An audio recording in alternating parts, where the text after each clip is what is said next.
Hello friends, good evening. Dream of Bharat के online platform पे आप सभी का स्वागत है।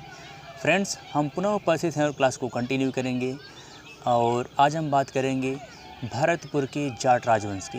भरतपुर के जाट राजवंश की बात करें तो जाट आगरा, मथुरा तथा उसके आसपास के क्षेत्रों में जो कृषि कार्य करने वाले लोग थे उन्हें जाट कहा जाता था। और जाटों का मुग़लों के साथ लंबे समय से विरोध चल रहा था। जाटों का जो पहला विरोध हुआ वह 1669 ईस्वी में तिलपट के गोकुला सरदार थे, उन्होंने बगावत किया। हालांकि औरंगज़ेब चूँकि एक शक्तिशाली मुग़ल शासक था तो उसने बलपूर्वक विद्रोह को दबा दिया। लेकिन अब चूँकि गोकुला ने ऑलरेडी विद्रोह को हवा दी थी तो यह विद्रोह दबने वाला नहीं था। उसके बाद भी यह विद्रोह चलता रहा और फिर आगे चल कर के रामचेरा और राजा राम, इन दोनों ने विद्रोह किया। यहाँ तक कि राजा राम ने अकबर के सिकंदरिया स्थित अकबर की अस्थियों को निकाल करके जला दिया था। यानी विद्रोह करने के लिए अपनी बातों को या औरंगज़ेब तक अपने मैसेज को पहुँचाने के लिए उन्होंने अकबर के अस्थि पंजरों को निकाल करके जला दिया। हालांकि यह विद्रोह भी औरंगज़ेब ने शक्तिशाली पूर्वक दबा दिया। और लेकिन आगे चल कर के यह विद्रोह भी जारी रहा, यह विद्रोह संघर्ष चलता रहा। राजा राम के बाद चूड़ामन, जाट राजा चूड़ामन हुआ, जो 1795 ईस्वी से लेकर के 1695 से लेकर के 1721 ईस्वी तक चूड़ामन ने जाटों का नेतृत्व संभाला। और चूड़ामन ने एक बेहतर, मजबूत, शक्तिशाली किले का निर्माण किया। हालांकि इन्होंने जाटों की स्थिति को मजबूत किया और जो किला था उसका नाम थीम था। थीम नामक एक किला बनाया। हालांकि जय सिंह, आगरा के शासक, आगरा के राजपूत गवर्नर जो जय सिंह थे, जय सिंह से पराजित होने के बाद कहा जाता है कि चूड़ामन ने इस पराजय को जो है उन्होंने अपने दिल से लिया और इस वजह से उन्होंने जो है आत्महत्या कर ली।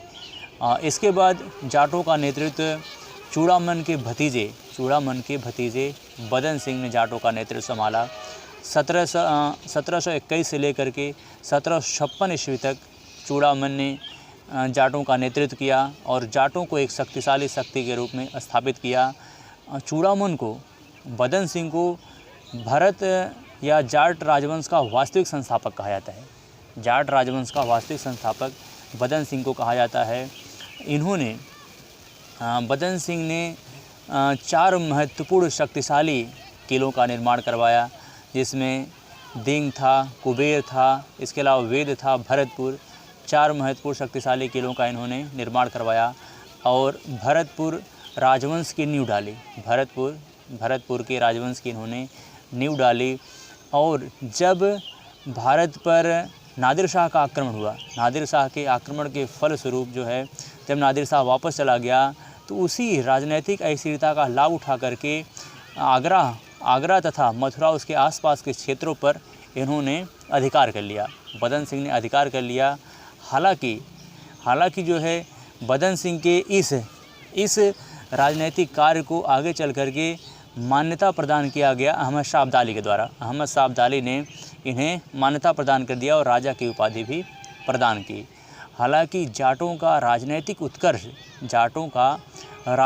उत्कर्ष जब जाटों का नेतृत्व सूरजमल के हाथों में आया। सूरजमल जो 1756 से लेकर के 1763 ईस्वी तक इन्होंने जाटों का नेतृत्व किया और जाटों के सबसे शक्तिशाली शासक के रूप में जाने गए।